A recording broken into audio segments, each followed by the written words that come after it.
इस वीडियो में हम क्लास 7th की जो हमारा एसएसटी की बुक है सामाजिक एवं राजनीतिक जीवन, उसका चैप्टर नंबर 1 पढ़ेंगे, जिसका नाम है समानता। समानता का मतलब होता है समान समझना। ठीक है, तो सबसे पहले हम देखते हैं कि हमारे भारतीय लोकतंत्र में समानता किस तरह से है। ठीक है, भारतीय संविधान सब व्यक्तियों को समान मानता है। हमारा जो भारतीय संविधान है वो सभी व्यक्तियों को समान समझता है। इसका अर्थ है कि देश के व्यक्ति, चाहे वह पुरुष हो या स्त्री, किसी भी जाति, धर्म, शैक्षिक और आर्थिक पृष्ठभूमि से संबंध रखते हो, वे सब समान माने जाएंगे।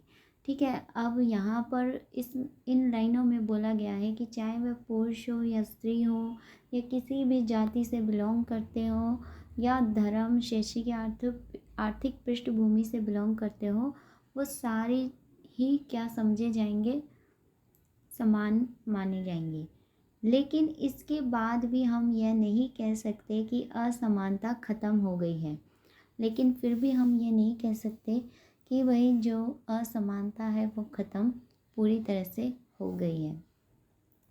ये ख़त्म नहीं हुई है, लेकिन फिर भी कम से कम भारतीय संविधान में सब व्यक्तियों की समानता के सिद्धांत को मान्य किया गया है।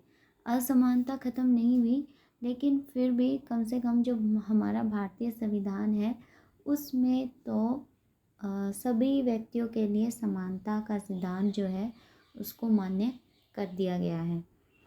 जहाँ पहले भेदभाव और दुर्व्यवहार से लोगों की रक्षा करने के लिए कोई कानून नहीं था, जहाँ पर पहले लोगों में भेदभाव किया जाता था, दुर्व्यवहार किया जाता था, तो उसके लिए कोई कानून नहीं था।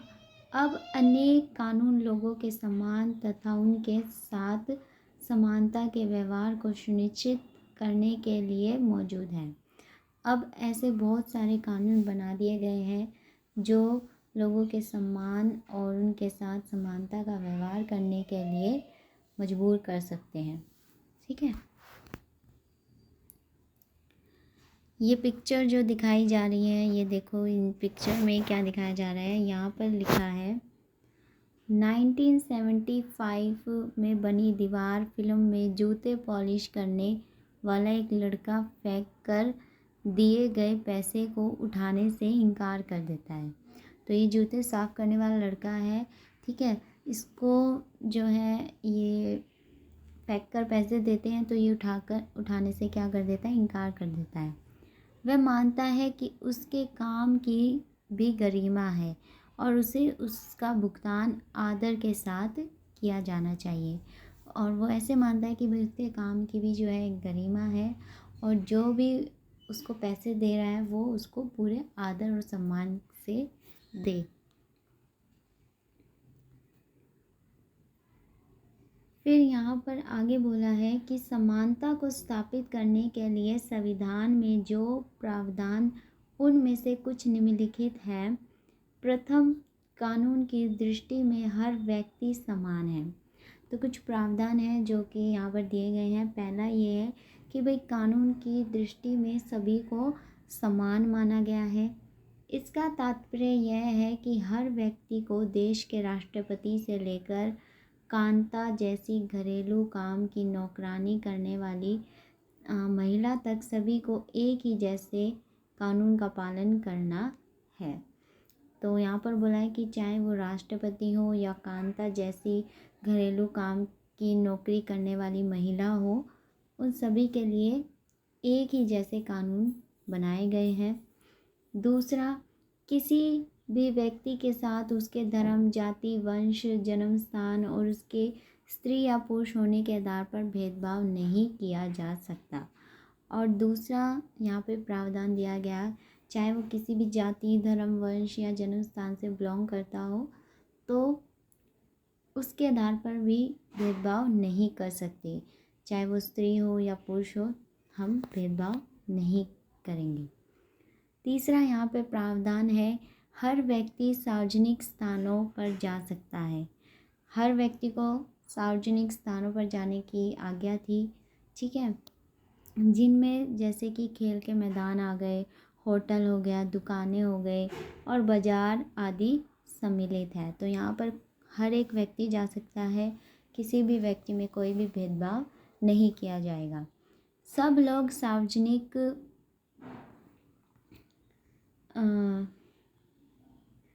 कुओं, सड़कों और नहाने के घाटों का उपयोग कर सकते हैं। और जो भी कुएं, सड़कें या नहाने की घाटें हैं उनका क्या कर सकते हैं, उपयोग कर सकते हैं। किसी भी उन चीज़ में भेदभाव नहीं किया जाएगा। चौथा यहाँ पे प्रावधान था कि अस्पृश्यता का उन्मूलन कर दिया गया है, यानी कि जो अस्पृश्यता थी उसको ख़त्म कर दिया गया है। ठीक है, यहाँ पर एक पिक्चर दिखाई गई है, ये पिक्चर, ठीक है, ये है संसद हमारे लोकतंत्र का आधार स्तंभ है। जो संसद की ये पिक्चर है, और संसद क्या है, हमारे लोकतंत्र का एक आधार स्तंभ है। और हम अपने निर्वाचित प्रतिनिधियों के माध्यम से उसमें प्रतिनिधित्व पाते हैं। हम जो जिन प्रतिनिधियों को चुनते हैं उन्हीं के माध्यम से हम क्या करते हैं, प्रतिनिधित्व पाते हैं।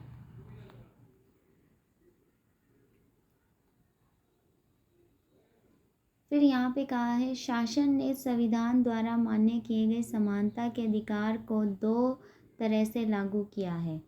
तो जो संविधान में समानता के लिए जो भी मान्य किए गए अधिकार हैं उनको 2 तरह से लागू किया। पहला कानून के द्वारा और दूसरा सरकार की योजनाओं व कार्यक्रमों द्वारा सुविधाहीन समाजों की मदद करके। पहला तो कानून के द्वारा और दूसरा सरकार की जो भी योजनाएं या कार्यक्रम है उनकी हेल्प से उनकी ज़रिए मदद करके। ठीक है, भारत में ऐसे अनेक कानून हैं जो व्यक्ति के समान व्यवहार प्राप्त करने के अधिकार की रक्षा करते हैं। तो ऐसे भारत में बहुत सारे कानून बनाए गए हैं जो व्यक्ति के समान व्यवहार प्राप्त करने के लिए क्या है, अधिकार की रक्षा करते हैं, ताकि उसके साथ किसी भी व्यक्ति के साथ कोई भेदभाव ना हो और उसको औरों की तरह ही सम्मान मिले। कानून के साथ साथ सरकार ने उन समुदायों जिनके साथ सैकड़ों वर्षों तक असमानता का व्यवहार हुआ है उनका जीवन सुधारने के लिए अनेक कार्यक्रम और योजनाएं लागू की। तो कानून के साथ साथ सरकार ने उन समुदायों के लिए भी ऐसी बहुत सी योजनाएं बनाई हैं जिनके साथ पहले दुर्व्यवहार किया जाता था। ठीक है, तो ऐसी बहुत सारे कार्यक्रम या योजनाएं बनाई गई उन लोगों के लिए। ये योजनाएं ये सुनिश्चित करने के लिए चलाई गई है कि जिन लोगों को अतीत में अवसर नहीं मिले अब उन्हें अधिक अवसर प्राप्त हो। तो ये ऐसी जो योजनाएं थी, ये जो योजनाएं बनाई गई वो ये सुनिश्चित करने के लिए बनाई गई कि भाई जिनको पहले अवसर नहीं मिल पाए उनको अब ज़्यादा से ज़्यादा अवसर मिले। ठीक है,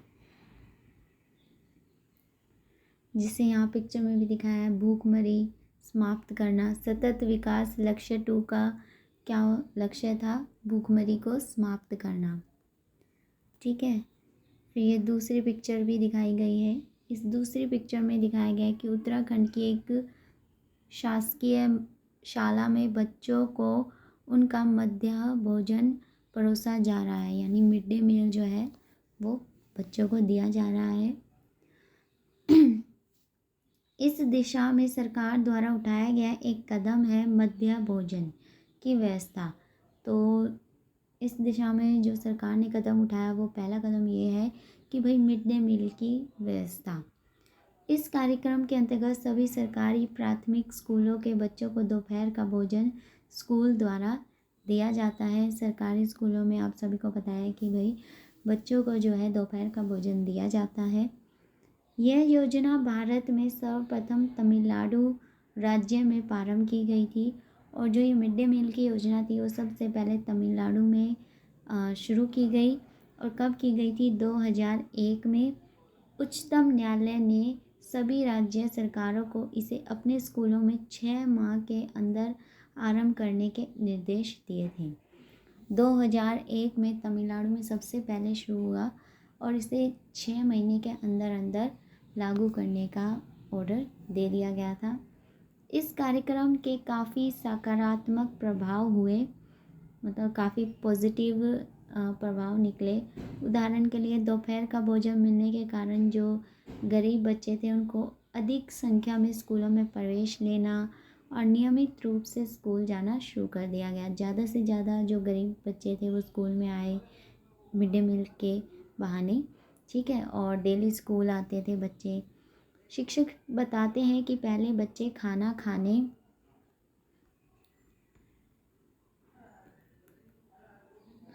घर जाते थे और फिर वापस स्कूल लौटते ही नहीं थे। तो टीचर बोलते थे कि बच्चे खाना खाने के बहाने घर जाते थे और फिर घर से वापस स्कूल आते ही नहीं थे। परंतु अब जब से स्कूल में मध्य भोजन मिलने लगा, उनकी उपस्थिति में सुधार आया।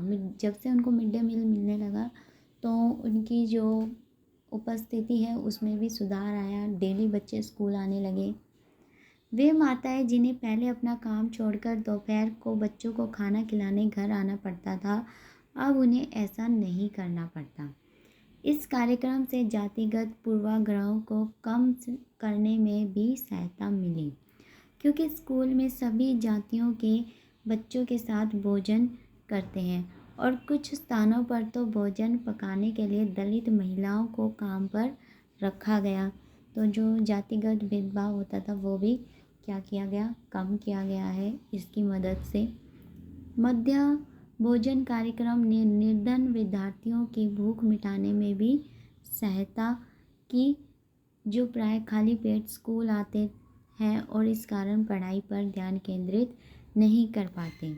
और जो मिड डे मील था उसकी वजह से जो गरीब बच्चे थे जो अपना खाना भी नहीं कर पाते थे, उनकी भूख मिटाने के लिए भी, उनकी भूख मिटाने में भी ये जो है बहुत हेल्पफुल रहा है, ठीक है, मददगार रहा है, और जिसकी वजह से वो अपनी पढ़ाई पर जो है अपना ध्यान केंद्रित कर पाए हैं। तो इस वीडियो में इतना ही, बाकी हम पढ़ेंगे नेक्स्ट वीडियो में।